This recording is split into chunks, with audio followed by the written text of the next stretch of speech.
That's the first print I ever made. Oh. It's a little etching. In 1964. It's fantastic. Beautiful. So what are you working on?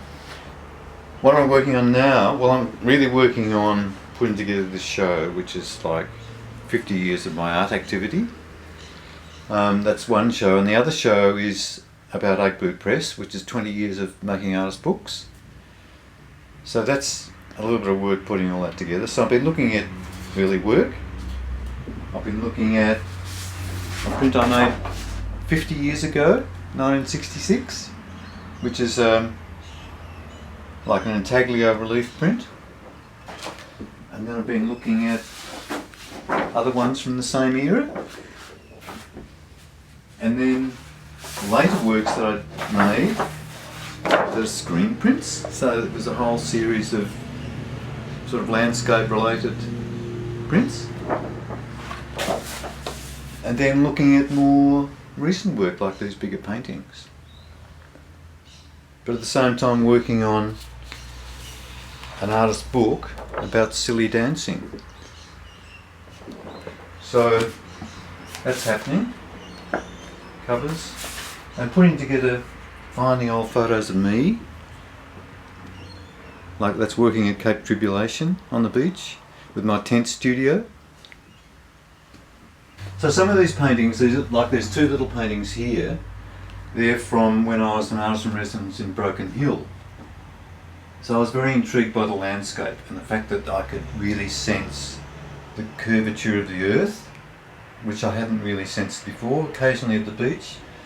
So I wanted to do paintings about that, and a lot of those paintings included moons, and that's like, I don't know, 16 years ago. So there's a lot of evolution of these other moon paintings since then. Speaking of which, there's two larger ones here. This one's from about 10 years ago, and this one's about 3 years ago. So, about the moon and the cosmos and all that sort of thing. And then there's a series of prints based on the same thing, which are done in the last year or two, which are multi-plate etchings that have been screen printed and hand finished. So there's a whole range of bits. And then there are other paintings which are about Magnetic Island. I don't know whether you can see this little painting over here. I don't know whether I can actually reach it. Which is a big thing for me, going to Magnetic Island and being involved in that unique sort of landscape. So anyone who's been there knows that it's pretty quaint and it's unusual. It hasn't been developed because there's a very strong local community who've stopped any development. So it's not like going to Hamilton Island. But then there's other paintings like this one here, which are from a series called Intrepid Gaze, and they're about the contact that people have with each other and with animals, and a lot also about dogs. About the dogs as the innocent bystander.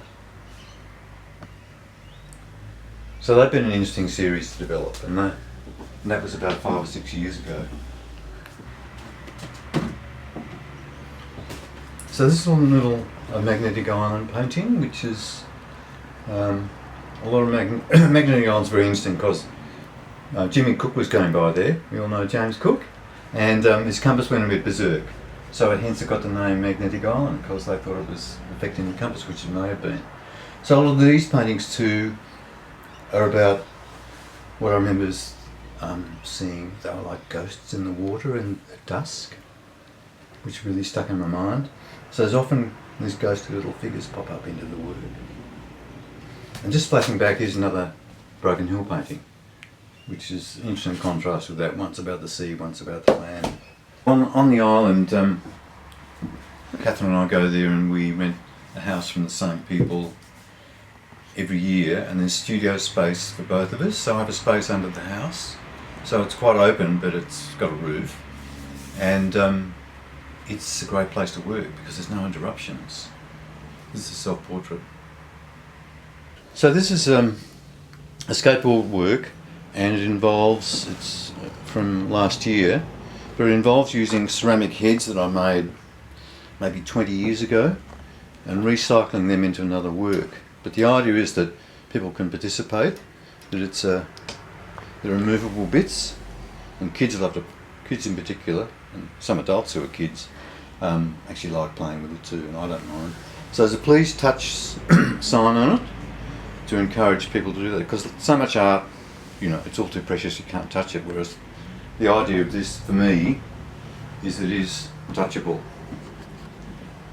So these are my calling cards, which I have been producing for some time, and they're like a parody of a business card. So sometimes I give them to someone and they'll look at the back looking for the information. There's nothing there. But they're not really about that. They're calling cards, so if I want to leave a message for someone, I can do it with one of my calling cards. And there's often bits of me in the studio. There's me doing funny things. Me in the studio. Me when I was 13 at school. Me being a bit silly. Me doing a bit of yachting. Me with a few artist books. Me doing a bit of strolling. Me checking out my art. What have we got here? It's like playing cards. Me in one of my favourite cars. Not really my car.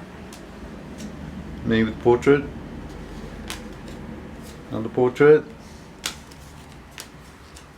Me in the studio with image of me in the studio. It goes on. Me being not quite sure about what's going on, and it goes on. So these works are works I did when I was artist in residence in India and New Delhi, and we travelled around a lot. And these are like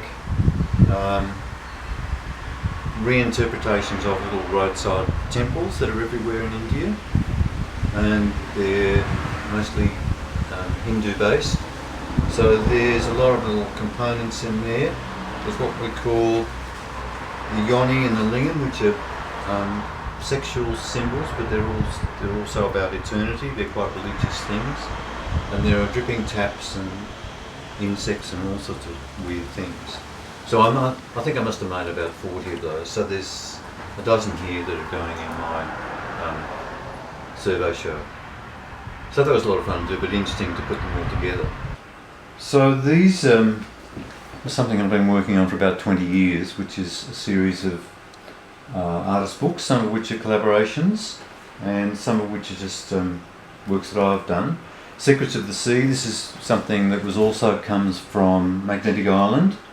So it's about a little bit about the history of art and how artists have used the sea, like The Birth of Venus, one of my favourite paintings by Sandro Botticelli. So that inspired this series of books, and there are bits of Botticelli in here. And there's a beautiful Australian stamp that's got a Birth of Venus on it that probably most people aren't aware of. So these are collaged and photocopied and put together and assembled in all sorts of funny ways. But there's also collaborative artist books that I've done. This is one with John Teschendorf from Western Australia called Dark Sanctuary 2. And it's certainly dark. And it's about all sorts of dark stuff.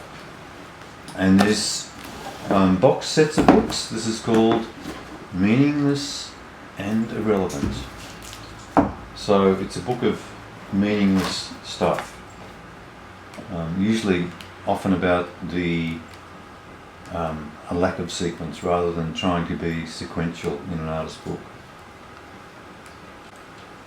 And then there are other things that I've done. This is with Ron McBurney. This is a set of pencils, and they all have their own little different